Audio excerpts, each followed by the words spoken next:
Hello students, तो कैसे हैं आप लोग। उम्मीद करते हैं कि आप लोग बहुत अच्छे होंगे। तो आज के इस वीडियो में हम लोग ट्रिगोनोमेट्रिक फार्मूले के बहुत सारे इम्पॉर्टेंट फार्मूले को देखने वाले हैं। तो आप लोग इस वीडियो में अंत तक बने रहिएगा और वीडियो को खूब शेयर कीजिएगा उन विद्यार्थियों के पास जो क्लास 10th में हैं। तो चलिए वीडियो को करते हैं स्टार्ट। अगर आप लोग इस चैनल पे नए होंगे तो हमारे इस चैनल को सब्सक्राइब जरूर कीजिएगा और वीडियो अच्छा लगे तो एक लाइक जरूर कीजिएगा। तो चलिए वीडियो को करते हैं स्टार्ट।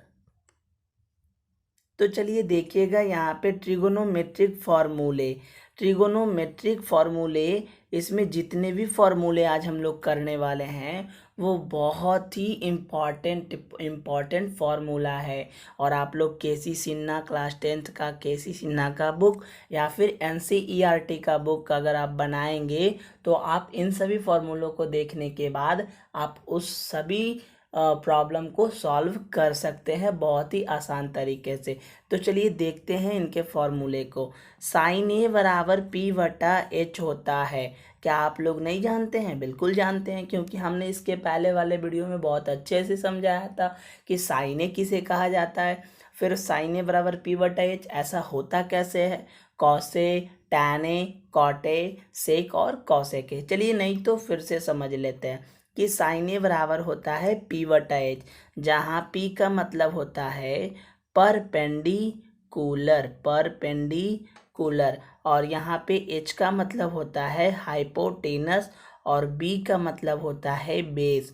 यहाँ हिंदी भी बता दें कि परपेंडिकुलर का मतलब लंब होता है और एच यानी हाइपोटेनस इसका मतलब होता है कर्ण और बी यानी बेस इसका मतलब होता है आधार। तो समझिएगा यहाँ पर कि साइन ए बराबर पी बटा एच है, तो परपेंडिकुलर बटा हाइपोटेनस। कॉस ए का होता है बी बटा एच और टैन ए का होता है पी बटा बी। तो मैंने उस दिन ये भी बताया था कि साइन ए का जो अपोजिट होता है वो कॉसेक ए होता है और कॉस ए का जो अपोजिट होता है वो सेक ए होता है और टैन ए का जो अपोजिट होता है वो कॉट ए होता है। मैंने उस दिन बहुत ही क्लियरली बता दिया था और मुझे उम्मीद है कि आपको अभी भी ये बहुत अच्छे से समझ में आ गया होगा। चलिए इसके बाद आगे देखते हैं और भी इम्पोर्टेंट फार्मूले को। अब चलिए आगे कुछ और भी फार्मूले को देखते हैं। जैसे यहाँ पे है sine A into cos A, तो कॉसेक ए, तो याद रखिएगा कि sine A into cosec A का वैल्यू कितना होता है, 1 होता है। और अगर स्पेशली केवल साइन ए पूछे तो साइन ए का इज इक्वल टू होता है 1 बटा कॉसेक ए। इसके बाद देखिएगा,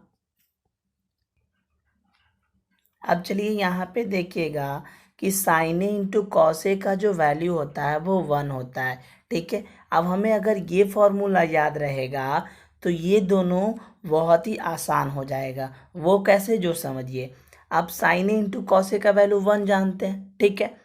तो अब हमको साइन ए का वैल्यू पूछेगा, केवल और केवल साइन ए का। तो क्या करेंगे, तो 1 तो 1 रहने देंगे, ये जो 1 ये रहने देंगे और इसका मतलब वटा होता है और ये इंटू कॉसेक है मतलब मल्टीप्लाई में है, तो इधर जाके वो डिवाइड में हो जाएगा।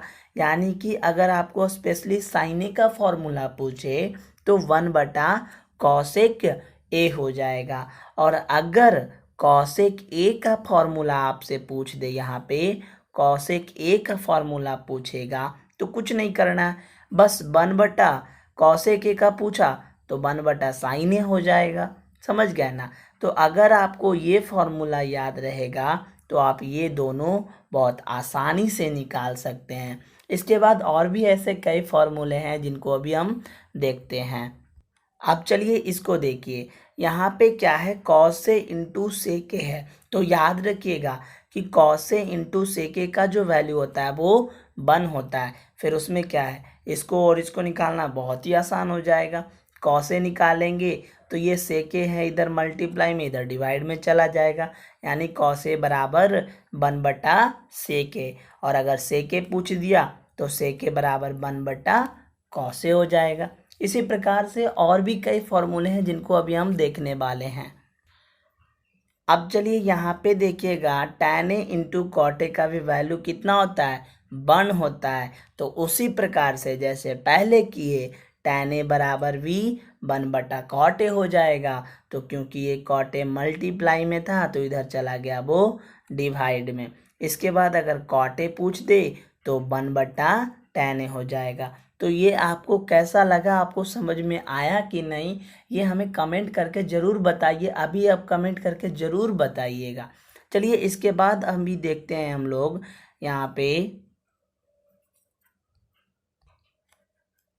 अब चलिए इस फॉर्मूला को आप लोग देखिएगा कि साइन ए बटा कॉस ए का जो वैल्यू होता है वो tan ए भी होता है। ये भी फॉर्मूला बहुत बार यूज आता है हम लोगों के प्रॉब्लम बनाने में कि साइन ए बटा कॉस ए बराबर tan ए होता है। और कॉट ए अगर पूछ दे तो कॉस ए बटा साइन ए होता है। तो ये भी जो फॉर्मूला आपको दिख रहा है, ये भी कई प्रॉब्लम्स बनाने में ऐसे फॉर्मूले का यूज होता है। तो ये भी बहुत ही इम्पॉर्टेंट है। इसके बाद देखिएगा sec square minus tan square A is equal to 1 होता है। याद रखना होगा कि sec square A minus tan square A is equal to 1 होता है।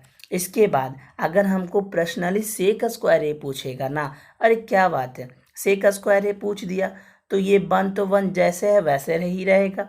तो ये माइनस tan ए स्क्वायर है तो ये इधर चल जाके प्लस में हो जाएगा, यानी 1 प्लस tan स्क्वायर ए हो जाएगा। बोलो हो जाएगा कि नहीं हो जाएगा।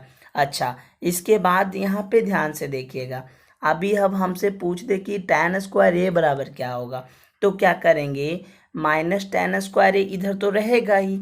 अब यहाँ पे ये 1 है तो 1 भी रहेगा। तो ये जो प्लस सेक स्क्वायर है ये इस तरफ जाएगा तो माइनस में हो जाएगा।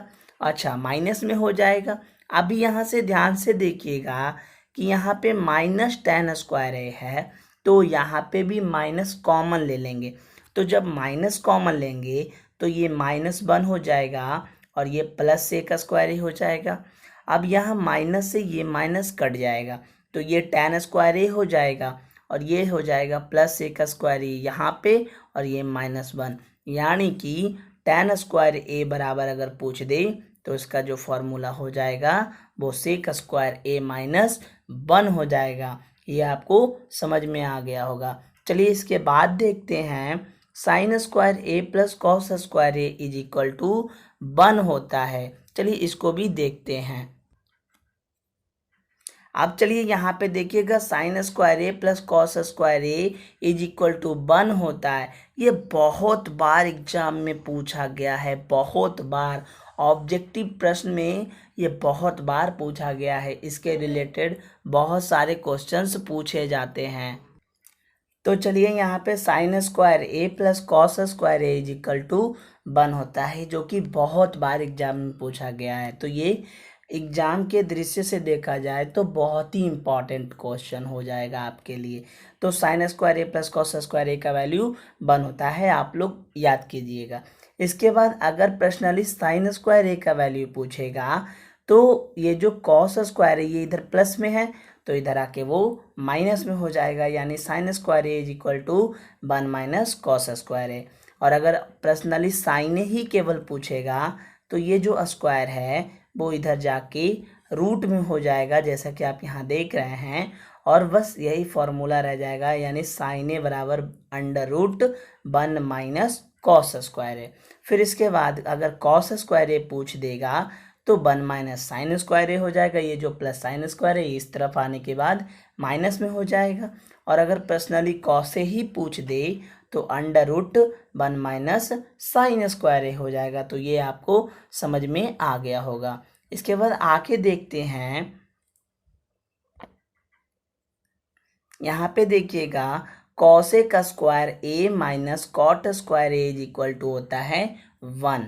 ये भी बिल्कुल बहुत इजी है। और इसके पहले मैंने sec square A minus tan square A is equal to 1 होता है, उसी के जैसा है। तो अगर पर्सनली कॉसेक स्क्वायर ए पूछेगा तो cosec square A is equal to, ये तो 1 वैसे ही रहेगा और ये माइनस कॉट स्क्वायर ए है तो इस तरफ ये प्लस कॉट स्क्वायर ए हो जाएगा। और अगर माइनस कॉट स्क्वायर ए यानी कॉट स्क्वायर ए का फॉर्मूला पूछे तो माइनस, यहाँ पे अब आप ध्यान से समझिएगा कि माइनस कॉट स्क्वायर ए है तो यहाँ माइनस कॉट स्क्वायर ए है तो यहाँ पे भी माइनस कॉट स्क्वायर ए हो जाएगा, यहाँ पे भी माइनस कॉट स्क्वायर ए हो जाएगा। तो माइनस कॉट स्क्वायर ए हो जाएगा तो यहाँ पे देखिएगा कि माइनस कॉट स्क्वायर ए हमने यहाँ पे लिख दिया। इसके बाद यहाँ पे देखेंगे माइनस कॉट स्क्वायर ए लिख देने के बाद 1 माइनस कॉस स्क्वायर ए हो गया, 1 माइनस कॉस स्क्वायर ए हो गया, क्योंकि तो minus cot square A is equal to 1 minus cosec square A हो गया। इसके बाद ध्यान से समझिएगा यहाँ पे कि माइनस कॉट स्क्वायर ए है तो यहाँ पे माइनस कॉमन लेंगे तो ये +1 -1 में हो जाएगा और ये माइनस प्लस में हो जाएगा। माइनस कॉमन लेने से प्लस वाला माइनस हो जाता है और माइनस वाला प्लस हो जाता है। तो यहाँ पे वही हुआ, यहाँ -1 हो गया और ये प्लस कॉसेक स्क्वायर ए हो गया। इसके बाद ये माइनस और ये माइनस कट गया, तो कट जाने के बाद इधर केवल कॉट स्क्वायर ए बचा और ये प्लस कॉसेक स्क्वायर ए को मैंने इधर लिख दिया और -1 इधर। यानी आपसे कोई अगर पूछे कि कॉट स्क्वायर ए का फॉर्मूला क्या होगा तो कॉसेक स्क्वायर ए -1 उसका सही आंसर हो जाएगा। समझ गए ना। अगर पर्सनली कॉट ए पूछ दे तो क्या करेंगे, बस स्क्वायर को इधर क्या करना है, रूट में चढ़ा देना है और इधर कॉसेक स्क्वायर ए -1 हो जाएगा। तो आप लोग वीडियो में कमेंट करके ज़रूर बताइए कि ये आज का जो सेशन है वो कैसा लगा और ये सारे फॉर्मूले आपको समझ में आए कि नहीं। अगर कहीं मुझसे मिस्टेक हो गई हो तो बताइएगा कमेंट करके। तो मिलते हैं नेक्स्ट वीडियो में, तब तक के लिए धन्यवाद।